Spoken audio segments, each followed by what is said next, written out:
வளர்பிறை அஷ்டமி காலபைரவர் வழிபடலாம்.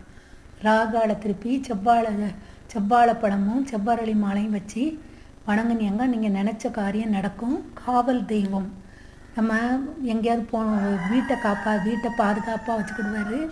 நம்மளுக்கு யம பயம் அகன்றோடும், எல்லா செல்வங்களும் தருவார். எதிர்மறையான எண்ணங்கள் இருந்துச்சுன்னா அதெல்லாம் அகற்றுவார். நம்மளுக்கு செல்வ வளங்கள் கொடுப்பாரு. காலபைரவருக்கு வளர்பிறை அஷ்டமிலையும் போடலாம், தேய்பிறை அஷ்டமிலையும் போடலாம். அது உங்களோட ஜாதக ரீதியாக கேட்டுக்கிட்டு நீங்கள் எத்தனை வாரம்னு போட்டீங்கன்னா உங்களுக்கு நல்லாயிருக்கும். பைரவரை வழிபட்டால் யம பயம் அகன்றோடும். காலபைரவரை வழிபட்டு எல்லா செல்வங்களும் பெருக.